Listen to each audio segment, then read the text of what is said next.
ஹல்லேலூயா, ஹல்லேலூயா. ஆண்டவராகிய இயேசு கிறிஸ்துவின் நாமத்தினாலே உங்கள் யாவரையும் அன்போடு கூட வாழ்த்துகிறேன். இந்த அருமையான வேளையிலும் உங்களோடு கூட இணைந்து தேவனை மகிமைப்படுத்தவும், தேவனுடைய வசனத்தை தியானிக்கவும் தேவன் தந்த இந்த அருமையான ஸ்லாக்கியத்திற்காக தேவனுக்கு நன்றி சொல்கின்றேன். சரி, ஸ்மால் ரீகேப். சென்ற வாரம் என்ன பார்த்தோம்? எந்த வசனம் வாசித்தோம்? எத்தனை பேருக்கு ஞாபகம் இருக்குது? அப்போஸ்தலர் நடவடிக்கை 2ஆம் அதிகாரம் 1-5 4 வசனங்களை வாசிக்க கேட்டோம். அந்த வசனத்தை மையமாக வைத்து ஆதி திருச்சபையிலே பரிசுத்த ஆவியானவர் எப்படி அவர்களுக்கு கொடுக்கப்பட்டார் என்று சொல்லி நாம் பார்த்தோம். இந்த நாளிலும் அதனுடைய தொடர்ச்சியாக சில காரியங்களை பார்ப்போம். சென்ற வாரம் water baptism, holy spirit baptism என்று சொல்லி அதற்கு இரண்டிற்கும் இடையிலே இருக்கக்கூடிய சம்பந்தங்கள் குறித்து நாம் தியானித்தோம். அது மாத்திரமல்ல, 2 காரியங்களை குறித்து நாம் பார்த்தோம். ஏர்லி ரெயின், லேட்ரல் ரெயின் என்று சொல்லி 2 காரியங்கள், முன்மாறி பின்மாறி என்று சொல்லி அந்த காரியங்களை நாம் பார்த்தோம். முன்மாறி எதற்கு அடையாளமாக இருக்கிறது என்று சொன்னால், எடுத்தவர்கள் வாசிப்போம். யோவான் எழுதிய சுவிசேஷம் 20ஆம் அதிகாரம் 22வது வசனத்தை வாசிப்போம். யோவான் எழுதிய சுவிசேஷம் 20ஆம் அதிகாரம் 22வது வசனம். அவர்கள் மேல் ஊதி பரிசுத்த ஆவியை பெற்றுக்கொள்ளுங்கள். ஆண்டவராகிய இயேசு கிறிஸ்து மரித்து உயிரோடு கூட எழுந்தபோது சீஷர்களுக்கு காட்சி அளித்த போது அவர் ஊதி அவர்களிடத்தில் சொன்னார், பரிசுத்த ஆவியானவரை பெற்றுக்கொள்ளுங்கள். இது எதற்கு அடையாளமாக இருக்கிறது என்று சொன்னால், முன்மாறிக்கு அடையாளமாக இருக்கிறது. முன்மாறி எதற்காக இஸ்ரவேல் தேசத்திலே கர்த்தர் கொடுத்தார் என்று சொல்லி பார்த்தா, முன்மாறி எதற்கு என்று சொன்னால் அந்த நிலத்தை பண்படுத்துவதற்கு. அதே போல இந்த ஆண்டவராகிய இயேசு கிறிஸ்து ஊதி பரிசுத்த ஆவியை கொடுக்கும்போது நம்மை அது பதப்படுத்துகிறது. இந்த சீஷர்களை தேவனுடைய வசனத்திற்கும், அது மாத்திரமல்ல பரிசுத்த ஆவியானவரை பெற்றுக்கொள்வதற்கு அவர்களை ஆயத்தப்படுத்தியது. பின்பதாக அப்போஸ்தலர் நடவடிக்கை 2ஆம் அதிகாரத்திலே என்ன கொடுக்கப்பட்டது? பரிசுத்த ஆவியானவர் கொடுக்கப்பட்டார். அந்த சம்பவம் பின்மாறிக்கு அடையாளமாக கொடுக்கப்பட்டிருக்கிறது. முன்மாறியும் பின்மாறியும் நம்முடைய வாழ்க்கையிலே, ஆவிக்குரிய வாழ்க்கையிலே மிகவும் முக்கியமான ஒரு காரியம். இப்போ தண்ணீரை நம்ம குடிக்கிறோம். தண்ணீர் என்ன செய்து? நமக்குள்ளாக இருக்கிறது. அப்படித்தான் பரிசுத்த ஆவியானவரை முதலாவதாக நாங்கள் பெற்றுக்கொள்கின்றோம். இப்போ பரிசுத்த ஆவியானவர் எங்கே இருக்கார்? நமக்குள்ளாக இருக்கிறார். அதே சமயத்தில் அவுட்போரிங் எக்ஸ்பீரியன்ஸ் என்று சொன்னால், நாம் தண்ணீரிலே மூழ்கி நீந்தும் போது கிடைக்கக்கூடிய அனுபவம், அதுதான் பரிசுத்த ஆவியானவருடைய நிறைவின் அபிஷேகம். அந்த அபிஷேகத்தை நீங்களும் நானும் பெற்றுக்கொள்ள வேண்டும் என்று சொல்லி பார்த்தோம். பரிசுத்த ஆவியானவருடைய அபிஷேகம், அவுட்போரிங் எக்ஸ்பீரியன்ஸ் வருகின்ற போது நமக்கு என்ன கிடைக்கிறது? பலன் கிடைக்கிறது. ஆங்கிலத்தில் சொல்லப்பட்டிருக்கிறது power. we will receive the power. எடுத்தவர்கள் வாசிப்போம். அப்போஸ்தலர் நடவடிக்கை 1ஆம் அதிகாரம் 8வது வசனம். பரிசுத்த ஆவி உங்களிடத்தில் வரும்பொழுது, பரிசுத்த ஆவியானவர் உங்களிடத்தில் வரும்போது நீங்கள் பலனடைந்து போதும், நீங்களும் நானும் பலனடைந்து, நீங்களும் நானும் அந்த பவரை நீங்களும் நானும் பெற்றுக்கொள்கின்றோம். பரிசுத்த ஆவியானவருடைய அபிஷேகம் உங்களுக்கும் எனக்கும் ஒரு பலனை தருகிறது என்று சொல்லி பார்த்தோம். பேதுரு பூட்டப்பட்ட அறையிலே யூதர்களுக்கும் ரோமர்களுக்கும் பயந்திருந்த போது பரிசுத்த ஆவியானவர் கொடுத்த மாத்திரத்திலே அவர்கள் 12 வெளியே சென்று தைரியமாய் சுவிசேஷத்தை அறிவித்தார்களாம். அந்த தைரியம், அந்த பலன் பரிசுத்த ஆவியானவருடைய அபிஷேகத்திலே உங்களுக்கும் எனக்கும் கிடைக்கிறது. இந்த பரிசுத்த ஆவியானவரை நீங்களும் நானும் பெற்றுக்கொள்ள வேண்டுமேயானால் அதுக்கு என்ன ப்ரீ ரெக்விசிட் என்று சொல்லி அந்த அப்போஸ்தலர் நடவடிக்கை 2ஆம் அதிகாரத்தில் பார்த்த சில காரியங்களை பார்த்துவிட்டு இந்த நாளின் செய்திக்குள்ளாக செல்வோம். முதலாவதாக, ஆண்டவராகிய இயேசு கிறிஸ்துவை நீங்களும் நானும் விசுவாசிக்க வேண்டும். இந்த அப்போஸ்தலர்கள் ஆண்டவராகிய இயேசு கிறிஸ்துவை அவர்கள் ஏற்றுக்கொண்டார்கள் சொந்த இரட்சகராக. அப்படியாக நீங்களும் நானும் ஆண்டவராகிய இயேசு கிறிஸ்துவை சொந்த இரட்சகராய் முதலாவதாக ஏற்றுக்கொள்ள வேண்டும். 2வது, இந்த அப்போஸ்தலர்கள் என்ன செஞ்சாங்க? ஒபீடியன், அவங்க கீழ்ப்படிந்தார்கள். ஆண்டவராகிய இயேசு கிறிஸ்து சீஷர்களுக்கு சொன்னார், நீங்கள் எங்கே போகணும்? எருசலேமுக்கு போக வேண்டும், அங்கே நீங்கள் காத்திருக்க வேண்டும் என்று சொன்னால். முதலாவது இந்த சீஷர்கள் வேத வசனத்திற்கு, ஆண்டவராகிய இயேசு கிறிஸ்துவனுடைய கட்டளைக்கு கீழ்ப்படிந்தார்கள். நீங்களும் நானும் ஆண்டவராகிய இயேசு கிறிஸ்துவின் கற்பனைகளுக்கும் கட்டளைகளுக்கும் கீழ்ப்படியும் போது இந்த பரிசுத்த ஆவியானவரை நீங்களும் நானும் பெற்றுக்கொள்ள முடியும். மூன்றாவதாக பார்த்தோம், நீங்களும் நானும் வெயிட் பண்ண வேண்டும், கர்த்தருக்காக காத்திருக்க வேண்டும். அப்போ தான் பரிசுத்த ஆவியானவர் நமக்கு கொடுக்கப்படுவார். அது மாத்திரமல்ல, குறிக்கப்பட்ட அந்த நாளுக்காக நீங்களும் நானும் காத்திருக்க வேண்டும். காட் அப்பாயிண்டட் டைம், மோஹித் என்று சொல்கிறார்கள். அந்த பெந்திகோஸ்தின் நாளில் தான் இந்த ஆவியானவர் திருச்சபைக்கு முதலாவதாக கொடுக்கப்பட்டார். இந்த நாளுக்காக நீங்களும் நானும் காத்திருக்க வேண்டும். பெந்திகோஸ்தின் அனுபவத்திற்காக நீங்களும் நானும் காத்து அந்த நாளுக்காக காத்திருக்கும்போது கர்த்தர் நிச்சயமாய் அந்த கிரியையை செய்வார் என்று சொல்லி பார்த்தோம். இதுதான் வேதாகமத்தில் முதலாவதாக பரிசுத்த ஆவியானவர் திருச்சபைக்கு சீஷர்களுக்கு கொடுக்கப்பட்ட அனுபவம், முதல் அனுபவம். இரண்டாவது அனுபவம் எங்கே கொடுக்கப்பட்டிருக்கிறது என்று சொன்னால் அப்போஸ்தலர் நடவடிக்கை 8ஆம் அதிகாரத்திலே கொடுக்கப்பட்டிருக்கிறது.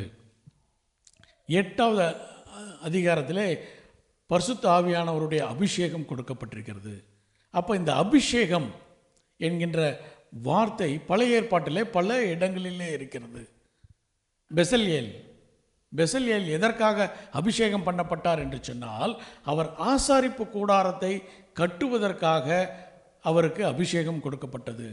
பழைய ஏற்பாட்டிலே பல காரியங்களை செய்வதற்காக அபிஷேகம் மனிதர்கள் மீது வைக்கப்பட்டிருந்தது. மோசேக்கு ஒரு அபிஷேகம் வைக்கப்பட்டிருந்தது. எதற்காக என்று சொன்னால், இந்த இஸ்ரவேல் மக்களை எகிப்து தேசத்திலிருந்து எங்கே நடத்தி செல்ல வேண்டும்? கானான் தேசத்திற்கு நடத்தி செல்ல வேண்டும் என்கின்ற அபிஷேகத்தை கர்த்தர் அவர்கள் மீது வைத்திருந்தார். பழைய ஏற்பாட்டிலே பார்க்கும்போது அநேக அபிஷேகங்கள் அநேக மனிதர்களிடத்திலே சில காரியங்களுக்காக வைக்கப்பட்டது. யோசுவாவுக்கு அபிஷேகம் வைக்கப்பட்டது. எதற்கு என்று சொன்னால், கான்கர் தி லேண்ட், அந்த கானான் தேசத்தை சுதந்தரித்து கொள்ள வேண்டும். அது மாத்திரமல்ல, கானான் தேசத்தை அந்த 12 கோத்திரங்களுக்கும் வகையறுத்து கொடுக்க வேண்டும் என்று சொல்லி ஒரு அபிஷேகத்தை கர்த்தர் வைத்திருந்தார். செருபாபேலுக்கு என்ன அபிஷேகம் இருந்தது?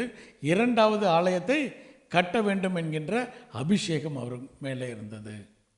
நெகேமியாவுக்கு அலங்கத்தை கட்ட வேண்டும், அந்த சிட்டி வால் அதை கட்ட வேண்டும், எருசலேமின் அந்த மதிலை கட்ட வேண்டும் என்கின்ற அபிஷேகம் இருந்தது.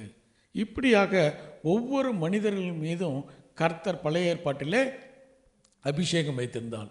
சவுலுக்கு என்ன அபிஷேகம் வச்சிருந்தார்? ராஜாவாக அபிஷேகம் வைக்கப்பட்டிருந்தது. ஆரோன் மீது ஆசாரிய அபிஷேகம் வைக்கப்பட்டிருந்தது. இப்படி அநேக மனிதர்கள் மீது அபிஷேகம் வைக்கப்பட்டிருந்தது. குறிப்பாக 2 அபிஷேகம், ஒன்று ராஜாவாக அபிஷேகம், மற்றொன்று ஆசாரியனாக அபிஷேகம் என்று சொல்லி, kinship anointing and Priestley anointing என்று சொல்லி 2 அபிஷேகங்கள் பழைய ஏற்பாட்டிலே கொடுக்கப்பட்டிருந்தது. தாவீதின் மீது என்ன அபிஷேகம் இருந்துச்சு? அவருடைய அபிஷேகம் சற்று வித்தியாசமான அபிஷேகம். ஏற்கனவே நான் சொல்லியிருக்கேன், அவர் பழைய ஏற்பாட்டு காலத்திலே வாழ்ந்த புதிய ஏற்பாட்டின் மனிதன். அவர் மீது இருந்த அபிஷேகம் 2 அபிஷேகமும் இருந்துச்சான். என்ன அபிஷேகம்? ராஜாவாகவும் அபிஷேகம் இருந்துச்சு, ஆசாரியனாகவும் அபிஷேகம் இருந்தது. சவுல் மீது ராஜாவாக அபிஷேகம் பண்ணப்பட்டிருந்தார். அவர் பலி செலுத்தினோன்னா கர்த்தர் என்ன சொல்லிட்டாரு? இது உனக்கு தகுந்த வேலை இல்லை என்று சொல்லி அவரை நிராகரித்து விட்டார். ஆனால் தாவீது என்ன செஞ்சாராம்? பலிகளை செலுத்தினார்.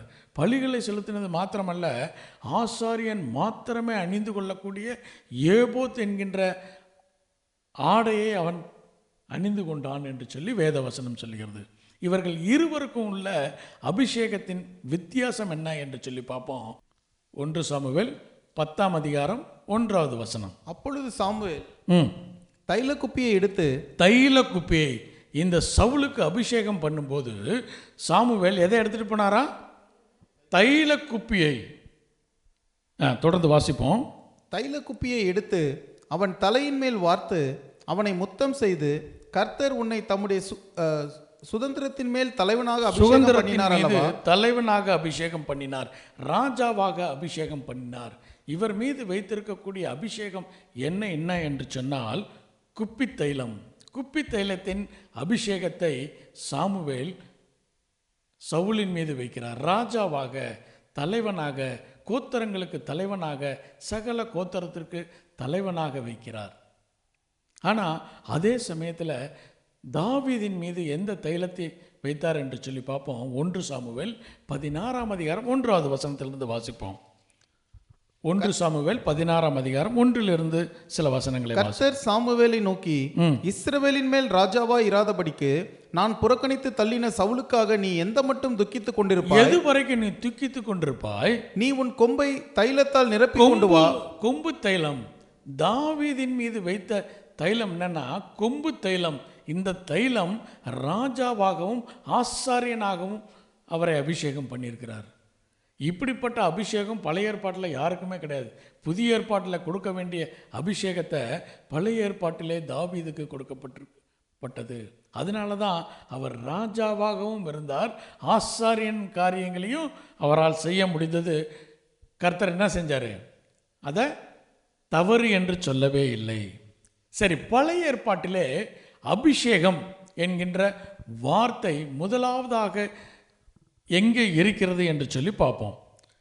கர்த்தர் 3 காரியங்களின் மீது அவருடைய அபிஷேகத்தை வைத்தார். முதலாவதாக ஆலயத்தின் மீது, ஆசாரிப்பு கூடாரத்தின் மீது அவருடைய அபிஷேகத்தை வைத்தார். எடுத்தவர்கள் வாசிப்போம். யாத்திரையாகமம் 30ஆம் அதிகாரம் 22வது வசனத்திலிருந்து சில வசனங்களை வாசிப்போம். பின்னும் கர்த்தர் மோசேயை நோக்கி, மேன்மையான சுகந்த வர்க்கங்களாகிய சுத்தமான வெள்ளை போலத்தில் பரிசுத்த ஸ்தலத்தின் சேக்கலின்படி 500 சேக்கல் இடையையும், சுகந்த கருவாப்பட்டையிலே அதன் பாதியாகிய 250 சேக்கல் இடையையும், சுகந்த வசம்பில் 250 சேக்கல் இடையையும், லவங்கப்பட்டையில் 500 சேக்கல் இடையையும், ஒலிவ எண்ணெயில் 1 குடம் எண்ணெயும் எடுத்து அதனால் பரிமள தைலக்காரன் செய்வது போல் கூட்டப்பட்ட பரிமள தைலமாகிய சுத்தமான அபிஷேக தைலத்தை உண்டு பண்ணுவாயாக. அது பரிசுத்த அபிஷேக தைலமாக இருக்க கடவுள். பரிசுத்த அபிஷேக தைலம். முதலாவதாக பரிசுத்தம் என்று சொல்லி வருகிற கர்த்தர் சொல்கிற வார்த்தை இது. பரிசுத்த தைலம் என்று சொல்லுகிறார். தொடர்ந்து வாசிப்போம். அதனாலே ஆசரிப்பு கூடாரத்தையும், சாட்சி பெட்டியையும், மேஜையையும், அதன் பனிமுட்டுகள் எல்லாவற்றையும், குத்துவிளக்கையும், அதன் கருவிகளையும், தூபபீடத்தையும், தகன பலிபீடத்தையும், அதன் பனிமுட்டுகள் எல்லாவற்றையும், தொட்டியையும், அதன் பாதத்தையும் அபிஷேகம் பண்ணி அவைகள் மகா பரிசுத்தமாய் இருக்கும்படிக்கு அவைகளை பரிசுத்தப்படுத்துவாயாக. அவைகளை தொடுகிறதெல்லாம் பரிசுத்தமாயிருக்கும். அவைகள் தொடுகிறதெல்லாம் பரிசுத்தமாயிருக்கும். முதலாவதாக கர்த்தர் மோசேயை பார்த்து சொல்றாரு, எதை அபிஷேகம் பண்ண வேண்டும்? ஆசாரிப்பு கூடாரத்தில் இருக்கக்கூடிய சகல பொருள்களையும் நீங்க என்ன செய்யணும்? அதை அபிஷேகம் செய்ய வேண்டும். ஆலயத்தை அபிஷேகம் செய்ய வேண்டும் என்று சொல்லி முதலாவதாக சொல்றார். எதை? ஆலயத்தை. இரண்டாவதாக தொடர்ந்து 30வது வசனத்தையும் வாசிப்போம். ஆரோனும் அவன் குமாரரும் எனக்கு ஆசாரிய ஊழியம் செய்யும்படிக்கு நீ அவர்களை அபிஷேகம் பண்ணி அவர்களை பரிசுத்தப்படுத்துவாயாக. அவர்களை பரிசுத்தப்படுத்துவாயாக. எதற்காக? ஆசாரியனாக. முதலாவதாக ஆசரிப்பு கூடாரத்தை அபிஷேகம் பண்ண வேண்டும், ஆலயத்தை அபிஷேகம் பண்ண வேண்டும். இரண்டாவதாக ஆசாரியனை அபிஷேகம் பண்ண வேண்டும். பின்பதாக சாமுவேலுக்கு சொல்றார், யாரை அபிஷேகம் பண்ணணும்? ராஜாவை அபிஷேகம் பண்ண வேண்டும். பழைய ஏற்பாட்டிலே 3 அபிஷேகங்கள் சொல்லுவோமா? என்னென்ன? முதலாவது ஆலயம் பரிசுத்தப்படுத்த வேண்டும், ஆலயம் அபிஷேகப்படுத்தப்பட வேண்டும். இரண்டாவது ஆசாரியன் அபிஷேகப்படுத்த வேண்டும். அடுத்தது ராஜா. இப்போ 3 காரியங்கள் பழைய ஏற்பாட்டிலே 3 காரியங்கள். ஒன்று ஆலயம், ஆசாரியன், ராஜா அபிஷேகம் பண்ணும். ஆனால் புதிய ஏற்பாட்டிலே இந்த 3ஐயும் தேவன் என்ன செய்கிறாரு? நமக்காக கொடுக்கின்றார். எடுத்தவர்கள் வாசிப்போம். 1 கொரிந்தியர் 6ஆம் அதிகாரம் 19-20வது வசனம் வாசிப்போம். 1 கொரிந்தியர் 6ஆம் அதிகாரம் 19-20வது வசனத்தை வாசிப்போம். உங்கள் சரீரமானது நீங்கள் தேவனாலே பெற்றும் உங்களில் தங்கியும் இருக்கிற பரிசுத்த ஆவியினுடைய ஆலயமாய் இருக்கிறது. நம்முடைய சரீரம் எதா இருக்கிறதா? ஆலயமாய், பரிசுத்த ஆவியானவர் வாசம் செய்கிற ஆலயமாய் இருக்கிறது. நீங்களும் நானும் தேவனுடைய பார்வையில் பரிசுத்த ஆவியானவர் தங்கக்கூடிய ஆலயமாக இருக்கின்றோம். தொடர்ந்து வாசிப்போம். நீங்களும் உங்களுடையவர்கள் அல்லவென்றும் அறியீர்களா? கிரயத்துக்கு கொல்லப்பட்டீர்களே, ஆகையால் தேவனுக்கு உடையவர்களாகிய உங்கள் சரீரத்தினாலும் உங்கள் ஆவியினாலும் தேவனை மகிமைப்படுத்துங்கள். சரீரத்தினாலும் ஆவியினாலும் தேவனை மகிமைப்படுத்த வேண்டும். ஏனென்று சொன்னால் நீங்களும் நானும் பரிசுத்த ஆவியானவர் தங்கக்கூடிய ஆலயமாய் இருக்கின்றோம். ஆகையினால தான் அந்த ஆலயத்தை அபிஷேகம் பண்ணுகிற அதே தைலத்தினாலே, பரிசுத்த ஆவியினாலே உங்களையும் என்னையும் கர்த்தர் அபிஷேகம் பண்ணுகிறார். இரண்டாவதாக வெளிப்படுத்துதல் 1 வசனம் வாசிப்போம். வெளிப்படுத்துதல் 1 வாசிப்போம். நம்மிடத்தில் அன்பு கூர்ந்து தமது இரத்தத்தினாலே நம்முடைய பாவங்களற நம்மை கழுவி தம்முடைய பிதாவாகிய தேவனுக்கு முன்பாக நம்மை ராஜாக்களும் ஆசாரியர்களும் ஆக்கி. யாரா?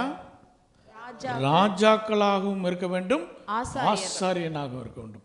ராஜாவின் அபிஷேகம் எதற்காக வைக்கப்படுகிறது என்று சொன்னால், காணப்படுகிற உலகத்தை ஆளுகை செய்வதற்கு. இந்த உலகத்தை நீங்களும் நானும் ஆளுகை செய்வதற்கு ராஜா தேவை. அந்த ராஜாவை கர்த்தர் அபிஷேகம் பண்ணுகிறார்.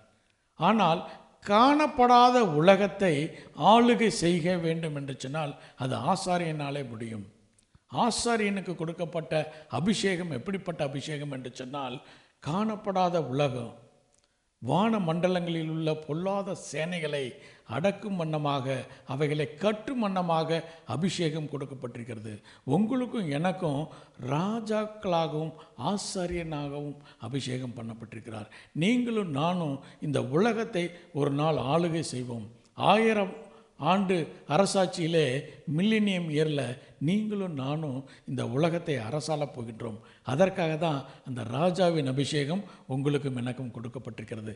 அது மாத்திரமல்ல, இன்றும் வான மண்டலங்களில் உள்ள பொல்லாத சேனைகளை நீங்களும் நானும் கட்டும்படியாக, நீங்கள் இந்த உலகத்தில் எதை கட்டுகிறீர்களோ அதை கட்டுவீர்கள், எதை கட்டவிழ்கிறீர்களோ அதை கட்டவிழ்ப்பீர்கள். அப்போ உங்களுக்கும் எனக்கும் அந்த அபிஷேகத்தை கொடுத்திருக்கிறார், ராஜாக்களாகவும் ஆசாரியனாகவும். அதை தான் பேதுரு 1 பேதுரு 2 வசனம் வாசிப்போம். 1 பேதுரு 2 வசனத்தை வாசிப்போம். நீங்களோ உங்களை அந்தகாரத்தினின்று தம்முடைய ஆச்சரியமான ஒளியினிடத்திற்கு வரவழைத்தவருடைய புண்ணியங்களை அறிவிக்கும்படிக்கு தெரிந்து கொள்ளப்பட்ட சந்ததியாயும் ராஜரீக ஆசாரியர்கள். நீங்களும் நானும் எப்படிப்பட்டவர்கள் என்று சொல்லி பேதுரு சொல்கிறார். நீங்களும் நானும் ராஜரீக ஆசாரியர்கள். நீங்களும் நானும் ராஜாக்களாகவும் ஆசாரியர்களாகவும் அபிஷேகம் பண்ணப்பட்டிருக்கிறோம். அப்போ நம் மீது இருக்கக்கூடிய பரிசுத்த ஆவியானவருடைய அபிஷேகம் எப்படிப்பட்டது என்று சொன்னால், நீங்களும் நானும் தேவனுடைய ஆலயமாக இருக்கிறோம். பரிசுத்த ஆவியானவர் தங்குகிற ஆலயமாக இருக்கிறபடினாலே உங்களையும் என்னையும் அபிஷேகம் பண்ணியிருக்கிறார். அது மாத்திரமல்ல, நீங்களும் நானும் இந்த உலகத்தை ஆளப்போவதினாலே உங்கள் மீதும் என் மீதும் ராஜாவினுடைய அபிஷேகம் வைக்கப்பட்டிருக்கிறது. அது மாத்திரமல்ல, நீங்களும் நானும் காணப்படாத உலகத்தை ஆளுகை செய்ய உங்களையும் என்னையும் வைத்திருக்கிறார். ஆகையினாலே உங்கள் மீதும் என் மீதும் ஆசாரியனுடைய அபிஷேகமும் வைக்கப்பட்டிருக்கிறது. இந்த அபிஷேகத்திற்காக பழைய ஏற்பாட்டின் மக்கள் அநேகர் காத்து கொண்டிருந்தார்களாம். அதை தான் ஆண்டவராகிய இயேசு கிறிஸ்து சொல்கிறாரு. மத்தேயு எழுதிய சுவிசேஷம் 13 வசனத்தில் ஆண்டவராகிய இயேசு கிறிஸ்து சொல்கிறாரு. எடுத்தவர்கள் வாசிப்போம். மத்தேயு எழுதிய சுவிசேஷம் 13 வசனம். அநேக தீர்க்கதரிசிகளும் நீதிமான்களும் நீங்கள் காண்கிறவைகளை காணவும் நீங்கள் கேட்கிறவர்களை கேட்கவும் விரும்பினார்கள். காணாமலும் கேளாமலும் போனார்கள் என்று. அவர்கள் எல்லாரும் காணாமலும் கேளாமலும் போனார்கள். பழைய ஏற்பாட்டிலே வாழ்ந்த அநேக தீர்க்கதரிசிகளும் அநேக நீதிமான்களும் இந்த நாளுக்காக காத்திருந்தார்கள். எந்த நாளுக்கு என்று சொன்னால், இப்படிப்பட்ட ஒரு அபிஷேகம். எப்படிப்பட்ட அபிஷேகம்? ஆலயத்தின் மீது வைக்கக்கூடிய பரிசுத்த அபிஷேகமும் ஆசாரியின் மீது வைக்கக்கூடிய அபிஷேகத்தையும் தனக்கு வேண்டும் என்று சொல்லி அவர்கள் எல்லோரும் விரும்பினார்கள். அந்த பரிசுத்த ஆவியானவரை பெற்றுக்கொள்ள வேண்டும் என்று சொல்லி வாஞ்சையாய் அவர்கள் காத்திருந்தார்கள். ஆனால் அவங்களுக்கு கிடைக்கல. அவர்களுக்கு எல்லாம் கிடைக்காத ஒரு மிகப்பெரிய ஸ்லாக்கியம் உங்களுக்கும் எனக்கும் புதிய ஏற்பாட்டின் காலத்திலே வாழ்ந்து கொண்டிருக்கக்கூடிய உங்களுக்கும் எனக்கும் கொடுக்கப்பட்டிருக்கிறது. தாவீதுக்கு கூட 2 அபிஷேகம்தான். என்ன அபிஷேகம்? ராஜாவாகவும் ஆசாரியனாகவும். ஆனால் உங்களுக்கும் எனக்கும் ஆலயமாகவும் ராஜாவாகவும் ஆசாரியனாகவும் இருக்கக்கூடிய அபிஷேகத்தை புதிய ஏற்பாட்டிலே கர்த்தர் கொடுத்திருக்கிறார். பரிசுத்த ஆவியானவரை கொடுத்திருக்கிறார். யோவேல் தீர்க்கதரிசியின் புஸ்தகம் 2ஆம் அதிகாரம் 28வது வசனத்திலே சொன்ன காரியம் இந்த நாளிலே அப்போஸ்தலர் நடவடிக்கை 2ஆம் அதிகாரத்திலே நிறைவேறியது. எடுத்தவர்கள் வாசிப்போம். யோவேல் தீர்க்கதரிசியின் புஸ்தகம் 2ஆம் அதிகாரம் 28வது வசனம். அதற்கு பின்பு நான் மாம்சமான யாவர் மேலும் என் ஆவியை ஊற்றுவேன். அப்பொழுது உங்கள் குமாரரும் உங்கள் குமாரத்திகளும் தீர்க்க தரிசனம் சொல்லுவார்கள். உங்கள் மூப்பர் சொப்பனங்களையும் உங்கள் வாலிபர் தரிசனங்களையும் காண்பார்கள். ஊழியக்காரர் மேலும் ஊழியக்காரிகள் மேலும் அந்நாட்களிலே என் ஆவியை ஊற்றுவேன். என் ஆவியை ஊற்றுவேன். போதும். கர்த்தர் சொல்றார், இந்த ஆவியை இந்த தீர்க்க தரிசனமாக சொல்றார், இந்த காரியத்தை நான் செய்வேன் என்று சொல்லி. இப்படிப்பட்ட ஒரு சம்பவம் அப்போஸ்தலர் நடவடிக்கை 2ஆம் அதிகாரத்திலே அது ப்ராஃபஸி ஃபுல்ஃபில் ஆனது. முதல் முறையாக பரிசுத்த ஆவியானவர் திருச்சபைக்கு அப்போஸ்தலர்கள் அநேக விசுவாசிகளும் கூடியிருக்கும்போது அவர்கள் மீது இறங்கினார் பரிசுத்த ஆவியானவர். பரிசுத்த ஆவியானவர் இறங்கும்போது நடந்த காரியம் என்ன என்பதை பார்ப்போம். 2வது அதிகாரத்திலே இப்படிப்பட்ட ஒரு சம்பவம் நடந்தது. பரிசுத்த லூக்கா மிக அழகாக இந்த சம்பவங்கள் எல்லாம் எழுதி வருகிறார். முதலாவதாக எப்போ பரிசுத்த ஆவியானவர் இறங்கினார், 2வதாக அப்போஸ்தலர் நடவடிக்கை 8ஆம் அதிகாரத்திலே பரிசுத்த ஆவியானவர் ஏன், எப்போது, எங்கே இறங்கினார் என்றும், வாசிக்க கேட்ட வேத பகுதியாகிய அப்போஸ்தலர் நடவடிக்கை 10ஆம் அதிகாரத்திலே பரிசுத்த ஆவியானவர் எப்போது, எங்கே, யாருக்கு கொடுக்கப்பட்டார் என்பதை வரிசையாக அவர் எழுதுகிறார். இந்த 2வது சம்பவத்தை அடுத்த வாரம் நம்ம தியானிப்போம். இந்த வாரம் அப்போஸ்தலர் நடவடிக்கை 10ஆம் அதிகாரத்திற்கு திருப்பிக் கொள்வோம். உங்கள் கைகளிலே வேத புஸ்தகம் இருக்குமே ஆனால் அப்போஸ்தலர் நடவடிக்கை 10ஆம் அதிகாரம் 1வது வசனத்தை வாசிப்போம். இத்தாலியா பட்டாளம் எண்ணப்பட்ட பட்டாளத்திலே 100க்கு அதிபதியாகிய கொர்நலியு என்னும் பேர் கொண்ட ஒரு மனுஷன் இருந்தான். போதும். இவர் யாரா? 100க்கு அதிபதி. இவர் ரோமன். இவர் யார்? இல்லை, யூதர் இல்லை. இவர் யாரு? ரோம பேரரசினுடைய நாளே நியமிக்கப்பட்ட 100க்கு அதிபதி. எந்த ஊரில் இருக்கிறாரு? செசரியாவிலே இருக்கிறார். செசரியா என்கின்ற பட்டணத்திலே 100க்கு அதிபதியாய் ரோமர்களினாலே நியமிக்கப்பட்ட மனிதன். இந்த மனிதன் யாரு? யூதன் அல்ல, இஸ்ரவேல் ஜாதியார் அல்ல. இவர் புறஜாதியார், உங்களையும் என்னையும் போல புறஜாதியாராக இருக்கிறார். அவருக்கு பரிசுத்த ஆவியானவர் கொடுக்கப்பட்டார். அதனுடைய காரணம் என்ன என்று சொல்லி பார்ப்போம். அடுத்த வசனத்தை வாசிப்போம். அவன் தேவ பக்தி உள்ளவன். போதும். தேவ பக்தி உள்ளவனா இருந்தானா? டிவோட்டி. டிவோட்டி என்று சொன்னால் என்ன அர்த்தம்? இந்தியாவில் போய் டிவோட்டின்னு சொல்லிட்டு அதுக்கு அர்த்தமே வேற. ஆனால் டிவோட்டி என்று சொன்னால் அர்த்தம் என்னன்னா, கர்த்தரை அன்பு செலுத்த வேண்டும்.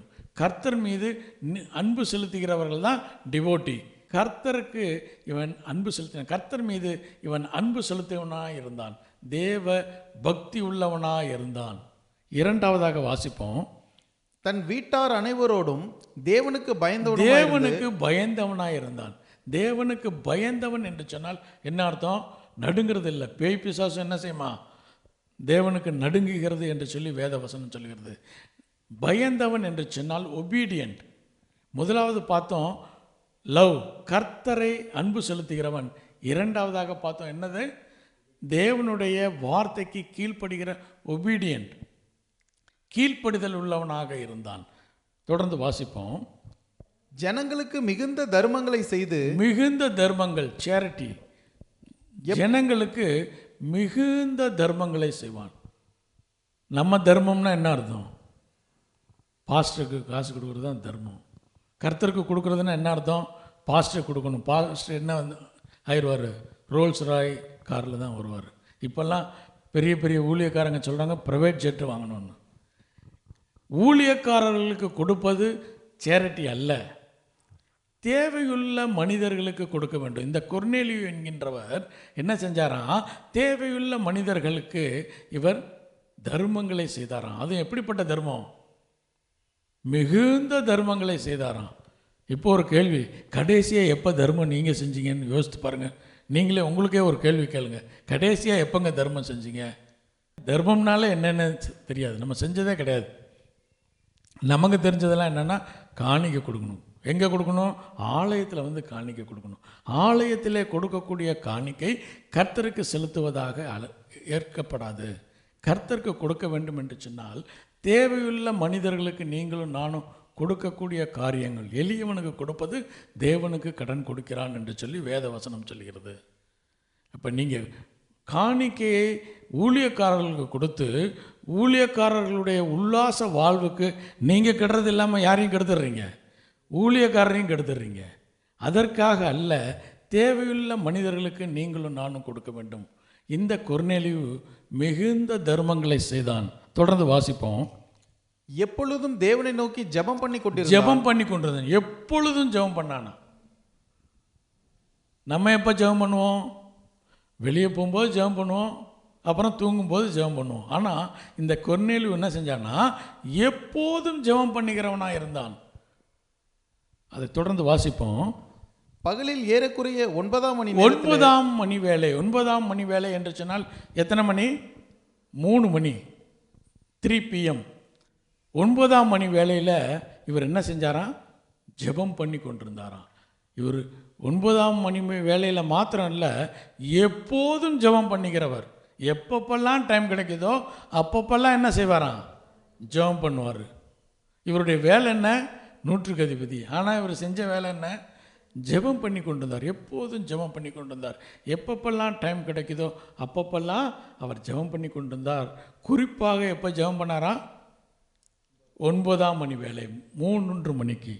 இந்த 3 மணி ஜெபம் என்பது மிகவும் முக்கியமான ஒரு காரியம். காலையிலே 9 மணிக்கு 9 AM முதலாவதாக ஆலயத்திலே, யூதா பட்டணத்தில் எருசலேமிலே பலி செலுத்தப்படும். எத்தனை மணிக்கு? 9 AM முதல் பலி. இரண்டாவது பலி எப்போ செலுத்தப்படும் என்று சொன்னால் 9ஆம் மணி வேளையிலே 3 PM இரண்டாவது பலி செலுத்தப்படும். முதல் பலி எப்போ செலுத்தப்படும்? 9 AM.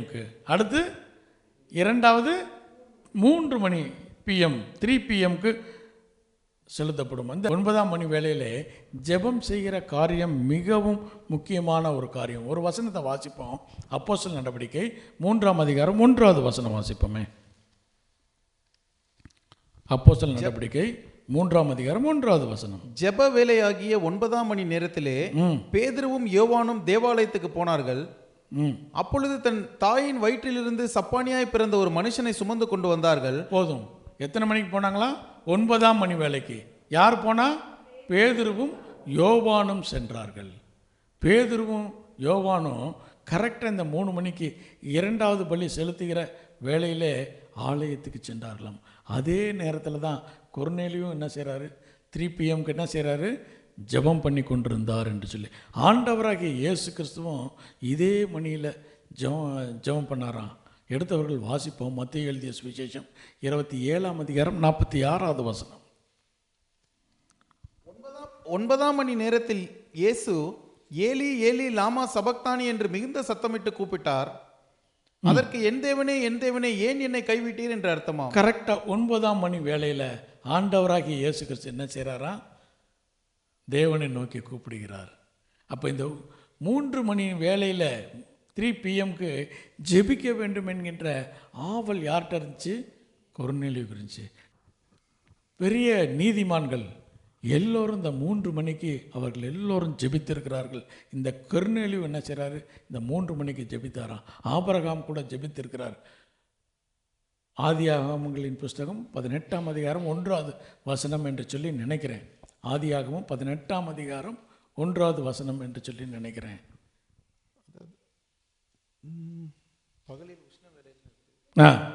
பின்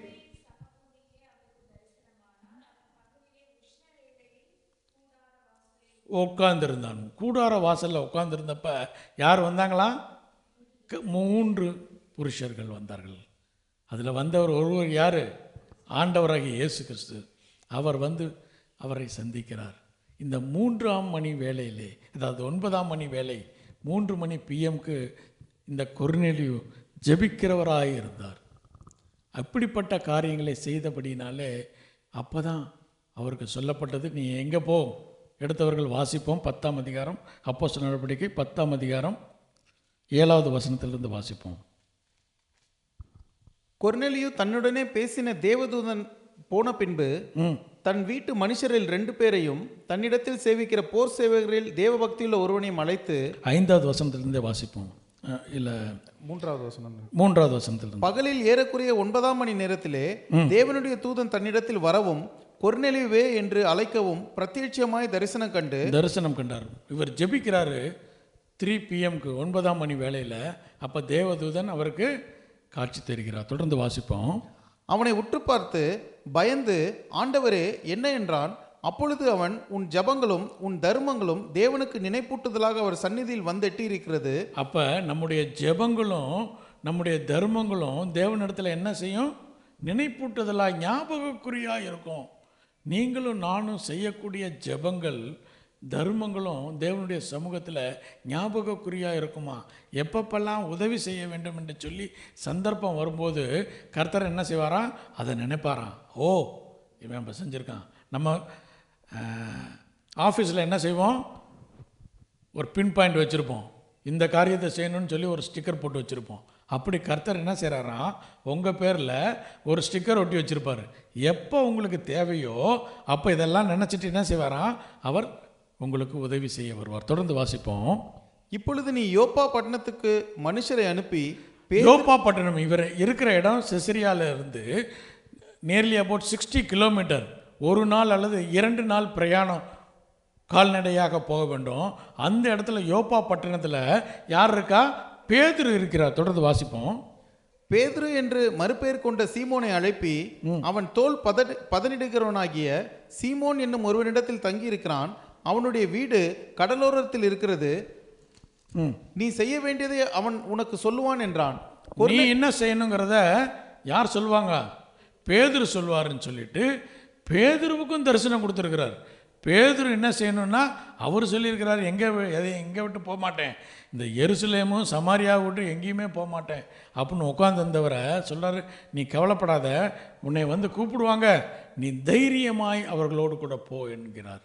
தைரியமாய் போ. அப்போ பேதுரு என்ன செய்கிறாரு? சரி, கர்த்தரே சொல்லியிருக்கிறாருன்னு சொல்லிட்டு இவர்களோடு கூட எங்கே வந்திருக்கிறாரு? இப்போ செசரியா பட்டணத்தில் வந்து யாரை மீட் பண்ணுறாரு? கொர்நேலியுவை மீட் பண்ணுறாரு. எடுத்தவர்கள் வாசிப்போம். 44வது வசனம். அப்போஸ்தலர் நடவடிக்கை 10ஆம் அதிகாரம் 44வது வசனம். இந்த வார்த்தைகளை பேதுரு பேசிக் கொண்டிருக்கையில் பேதுரு சொல்றார், இந்த காரியங்கள் எல்லாம் சொல்றார், கர்த்தர் என்னென்ன கிரியைகளை செய்தார், எப்படி செய்தார் என்று சொல்லி இந்த வசனங்கள் வார்த்தைகளை எல்லாம் பேசிக்கொண்டு இருக்கையிலே வசனத்தை கேட்டவர்கள் யாவர் மேலும் பரிசுத்த ஆவியானவர் இறங்கினார். அதற்கு முன்னதாக பார்த்தா இவர் என்ன செய்கிறாரு? கொர்நேலியு அவர் சொந்தக்காரங்களையெல்லாம் கூப்பிடுறாரு, தெரிஞ்சவங்களையெல்லாம் வீட்டில் கூப்பிட்டு எதுக்காக வெயிட் பண்ணிட்டு இருக்கிறாரு? பேதுரு வருவார், அவர் ஏதோ ஒன்று சொல்ல போகிறாருன்னு சொல்லி கர்த்தர் சொல்லியிருக்கிறாரு. அவர் என்ன சொல்ல போகிறாருன்னு கேட்கலான்னு சொல்லிட்டு உறவினர்கள் எல்லாரையும் கூப்பிட்டுருக்கிறார். கூப்பிட்டு உட்கார்ந்துருந்தா பேதுரு பேசுகிற போது, வசனங்களை சொல்லுகிற போதே பரிசுத்த ஆவியானவர் என்ன செஞ்சாராம்? வாசிப்போம். 44வது வசனம் மீண்டும் ஒரு முறை. இந்த வார்த்தைகளை பேதுரு பேசிக் கொண்டிருக்கையில் வசனத்தை கேட்டவர்கள் யாவர் மேலும் பரிசுத்த ஆவியானவர் இறங்கினார். யாவர் மீதும். அங்கே கேட்டவரில் ஒரு வேலை சர்வ் பண்ணுறதுக்காக வந்திருப்பாங்க, சில பேர் வேலை செய்கிறவங்க இருந்திருப்பாங்க. யாவர் மீதும் பரிசுத்த ஆவியானவர் வந்து இறங்கினார். அப்போ அவங்க என்ன செஞ்சாங்களாம்? 45வது வசனத்தை. அவர்கள் பல பாஷைகளை பேசுகிறதையும் தேவனை புகழுகிறதையும் பேதுருவோடே கூட வந்திருந்த விருத்த சேதனமுள்ள விசுவாசிகள் கேட்கும் பொழுது பரிசுத்த ஆவியின் வரம் புறஜாதிகள் மேலும் பொழிந்தருளப்பட்டதை குறித்து பிரமித்தார்கள். அவர்கள் எல்லாம் பிரமித்தார்கள். இது எப்படி சாத்தியம்? இதுவரைக்கும் அவங்க பார்த்தது என்னது? முதல் அனுபவம் என்னது? எருசலேமில் பார்த்தாங்க, சமாரியாவில் பார்த்தாங்க. இப்போ எங்கே பார்க்குறாங்க? புறஜாதியின் இடத்துல பரிசுத்த ஆவியானவர் கிரியை செய்கிறார் என்று சொல்லி பிரமித்தார்களாம். பரிசுத்த ஆவியானவர் வந்தபோது அவர்கள் என்ன செஞ்சாங்க? பல பாஷைகளிலே பேசினார்கள். முதல்ல ஒரு சம்பவம் நடந்துச்சு அப்போஸ்தலர் நடவடிக்கை 2ஆம் அதிகாரத்தில். அப்போ என்ன பாஷைகளை பேசினார்கள்? 2ஆம் அதிகாரம் 4வது வசனம். அவர்கள் எல்லாரும் பரிசுத்த ஆவியினாலே நிரப்பப்பட்டு ஆவியானவர் தங்களுக்கு தந்தருளின வரத்தின்படியே வெவ்வேறு பாஷைகளிலே பேசத் தொடங்கினார்கள். வெவ்வேறு பாஷைகளிலே பேசினார்கள். இப்போ என்ன பேசினாங்கன்னா வெவ்வேறு பாஷைகளில். அதுக்கு பின்னாடி பார்த்தா எல்லா தேசங்களில் உள்ள பாஷைகளை பேசினார்கள் என்று சொல்லப்பட்டிருக்கிறது. ஆனால் இந்த இடத்துல பல பாஷைகளை பேசினார்கள். அப்போ இது ரெண்டும் என்ன இல்லை? ஒன்றும் இல்லை. இது வேற, அது வேற. முதல்ல பேசினது என்னது? Worldly language. இது டிஃப்ரெண்ட், சம்திங் டிஃப்ரெண்ட். இதை தான் நம்ம திருச்சபை என்ன சொல்கிறோம்? என்ன பாஷைன்னு சொல்கிறோம்? அந்நிய பாஷை. அந்நிய பாஷை அந்நிய பாஷைன்னு சொல்லியே அதை அந்நியமாக்கிட்டோம். ஆனால் அதை என்ன சொல்லணும்னா அக்னி பாஷை என்று சொல்ல வேண்டும். சரீரத்தில் இருக்கக்கூடிய நீங்களும் நானும் சரீர பிரகாரமான மனிதனோடு கூட பேச வேண்டுமே. ஆனால் எதில் தான் பேச முடியும்? சரீர பிரகாரமான உலக லாங்குவேஜில் தான் நீங்களும் நானும் பேச முடியும். ஆனால் நமக்குள்ளாக இருக்கக்கூடிய ஆவியில் ஆனவர் ஆவியானவரோடு கூட பேசும்போது ஆவிக்குரிய பாஷைகளினாலே பேசுகிறார். ரெண்டும் வேற. மனிதன் பேசுகிற பாஷை. இப்போ நீங்களும் நானும் பேசணும்னா தமிழில் பேசலாம். நார்த் இந்தியாக்காரர் கூட பேசணும்னா என்ன பேச முடியும்? ஹிந்தியில் தான் பேச முடியும். ஸ்வீடிஷில் பேசணுன்னா ஸ்வீடன் பாஷை தெரிந்த ஒருவரோடு தான் பேச முடியும். அதுபோல் ஆவியானவரோடு நமக்குள்ளாக இருக்கக்கூடிய ஆவியானவர் பரிசுத்த ஆவியானவரோடு கூட பேசுகிற பாஷை அது பல பாஷை. சென்ற ஆண்டு அக்னி பாஷையை குறித்து ஒரு பிரசங்கம் பண்ணேன். கேட்காதவர்கள் யூடியூப்பில் இருக்கும், அதை பார்த்து கொள்ளுங்க. இந்த பாஷை வேற, அந்த பாஷை வேற என்று சொல்லி நம்ம பார்க்குறோம். பரிசுத்த ஆவியானவரை எப்படி பெற்றுக்கொள்ள வேண்டும்? எதுக்காக இந்த அப்போஸ்தலர் நடவடிக்கை 10ஆம் அதிகாரத்தை நான் முதலாவது எடுத்தேன்னா, அப்போஸ்தலர் நடவடிக்கைகளில் கிரமமாக சொல்லப்பட்டிருந்தாலும் இந்த காரியத்திலே சில சத்தியத்தை சொல்ல வேண்டும் என்று சொல்லி முன்பதாக இதை தியானிக்கின்றோம். பரிசுத்த ஆவியானவரை எப்படி பெற்றுக்கொள்ள வேண்டும் என்று சொல்லி ஒரு புஸ்தகம் இருக்குது.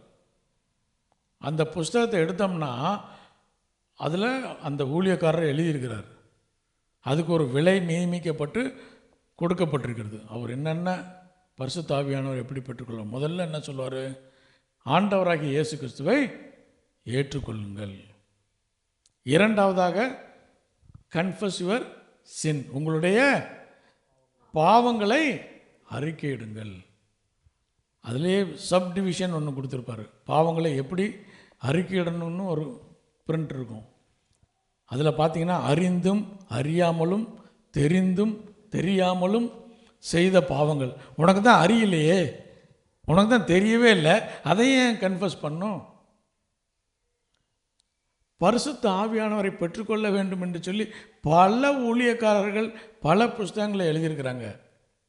அதுக்கு அடுத்து என்ன சொல்கிறாங்கன்னா, நீங்கள் ஆண்டவராகிய இயேசு கிறிஸ்துவின் மேலே நீங்கள் இப்போ நம்பி திருச்சபைக்கு போய் ஊழியர்கிட்ட என்ன செய்யுங்க? வாட்டர் பேப்டிசம் எடுத்தால் தான் உங்களுக்கு என்ன கிடைக்கும்? பரிசுத்த ஆவியானவர். அது அவருடைய எக்ஸ்பீரியன்ஸ். ஒருவருடைய எக்ஸ்பீரியன்ஸ் நம்முடைய எக்ஸ்பீரியன்ஸாக மாற முடியாது. கர்த்தர் ஒவ்வொருவரோடு கூட வெவ்வேறு விதங்களிலே அவர் செயல்படுகிறவராக இருக்கிறார்கள். அப்போ இப்படிப்பட்ட புஸ்தகங்களை வாங்கி படிப்பதற்கு பதிலாக நீங்கள் என்ன செய்யணும்? வேத புஸ்தகத்தை படித்தாலே போதும். வேத புஸ்தகத்தில் முறையாய் லூக்கா எழுதி வைத்திருக்கிறார் என்னென்ன நடக்கும் என்று சொல்லி. சரி, ஒரே ஒரு காரியத்தை மாற்றும் பார்ப்போம். அப்போஸ்தலர் நடவடிக்கை 10ஆம் அதிகாரம் 47-48 வாசிப்போம். அப்பொழுது பேதுரு, நம்மை போல பரிசுத்தாவியை பெற்ற இவர்களும் ஞானஸ்நானம் பெறாதபடிக்கு எவனாகிலும் தண்ணீரை விலக்கலாமா என்று சொல்லி கர்த்தருடைய நாமத்தினாலே அவர்களுக்கு ஞானஸ்நானம் கொடுக்கும்படி கட்டளையிட்டான். அப்பொழுது சில நாள் அங்கே தங்கும்படி அவனை வேண்டிக் கொண்டார்கள். முதல்ல என்ன கிடைச்சிச்சான் அவருக்கு? கொர்நேலியுவுக்கு பரிசுத்த ஆவியானவர் கொடுக்கப்பட்டு விட்டார். அதுக்கப்புறம் தான் பேதுரு என்ன செய்கிறாரு? ஏன் இவங்களுக்கு வாட்டர் பேப்டிசம் கொடுக்கக்கூடாதுன்னு சொன்னார். ஸோ எதையுமே பரிசுத்த ஆவியானவரும் கர்த்தரும் செய்யக்கூடிய கிரியைகளை நீங்களும் நானும் ஒரு பாக்ஸுக்குள்ளே ஒரு புஸ்தகத்துக்குள்ளே அடக்க முடியாது. இப்படியாகத்தான் நம்ம என்ன செய்கிறோம், கர்த்தரை ஒரு பாக்ஸுக்குள்ளாக ஃபிட் பண்ணி இப்படித்தான் செய்வார் என்று சொல்லி இங்கே வேதாகம் மிக தெளிவாக சொல்கிறது. இந்த கொர்நேலியுவுக்கு முதலாவது கொடுக்கப்பட்டது என்னது? பரிசுத்த ஆவியானவர். அதன் பிறகு அவர் என்ன செஞ்சிருக்கிறாரு? வாட்டர் பேப்டிசம், ஞானஸ்தானம் எடுத்திருக்கிறார். கர்த்தர் கிரியைகளை செய்கிறவராக இருக்கிறார். இந்த கொர்நேலியு எப்படி பரிசுத்த ஆவியானவரை பெற்றுக்கொண்டார்? அப்போஸ்தலர் நடவடிக்கை 10ஆம் அதிகாரத்தின்படி ப்ரீரெக்விசைட்ஸ், பரிசுத்த ஆவியானவரை பெற்றுக்கொள்ள வேண்டுமேயானால் என்னென்ன காரியங்களை செய்ய வேண்டும்? முதலாவது, தேவ பக்தி உள்ளவனாய் இருக்க வேண்டும். நீங்களும் நானும் கர்த்தரை மீது அன்பு செலுத்தியவர்களாய் நீங்களும் நானும் இருக்க வேண்டும். இரண்டாவது, தேவனுக்கு பயந்திருக்கணும். பயந்திருக்க வேண்டும் என்று சொன்னால் ஒபீடியன்ட். தேவனுடைய வார்த்தைகளை, கற்பனைகளை நீங்களும் நானும் கை கொண்டிருக்க வேண்டும். மூன்றாவதாக பார்த்தோம், மிகுந்த தான தர்மங்களை செய்தான் என்று சொல்லி, சேரிட்டி ஒர்க்ஸ். நீங்களும் நானும் தேவனுக்காக இந்த காரியங்கள், நம்ம கர்த்தர் ஆசீர்வதித்திருக்கிறார் என்று சொன்னால் எதற்காக என்று சொன்னால் இந்த ஆசீர்வாதத்தை நாம் அனுபவிப்பதற்காக. அது மாத்திரமல்ல, இந்த ஆசீர்வாதம் இல்லாதவர்களுக்கு நீங்களும் நானும் கொடுக்க வேண்டும் என்று சொல்லி இந்த ஆசீர்வாதத்தை வைத்திருக்கிறார். இந்த கொர்நேலியு இந்த காரியங்களை செய்தது மாத்திரமல்ல, எப்பொழுதும் கொர்நேலியு எப்போதும் ஜெபம் பண்ணி கொண்டுதாராம். அது மாத்திரம் இல்லை, குறிப்பாக 9ஆம் மணி வேளை 3 மணிக்கு PM அவர் ஜெபம் பண்ணி கொண்டிருந்தார். நீங்களும் நானும் ஜெபிக்கிறவர்களாக இருக்கிறோம் அநேக நேரங்களில். அதே சமயத்தில் நம்ம சேரிட்டி இருக்கணும். அது மாத்திரமல்ல, நீங்களும் நானும் தேவனுடைய கற்பனைகளை கை கொள்ள வேண்டும். சேரிட்டி பண்ணுறதுக்கு இன்றைக்கி அநேகர் இருக்கிறாங்க. ஆனால் தேவனுடைய வார்த்தைக்கு ஒபீடியன்ட், கீழ்ப்படிய ஒருவருக்கும் மனம் இல்லை. அது மாத்திரமல்ல, தேவனுக்கு கீழ்ப்படிய வேண்டுமே ஆனால் நீங்களும் நானும் தேவன் மீது அன்பு செலுத்தும் போது மாத்திரம்தான், நீ என்னிடத்திலே அன்பு செலுத்துகிறவனாக இருந்தால் என்னுடைய கற்பனைகளை கை கொள்வாயாக என்று சொல்லி கண்களை மூடி தேவனுடைய சமூகத்தை நோக்கி பார்ப்போம்.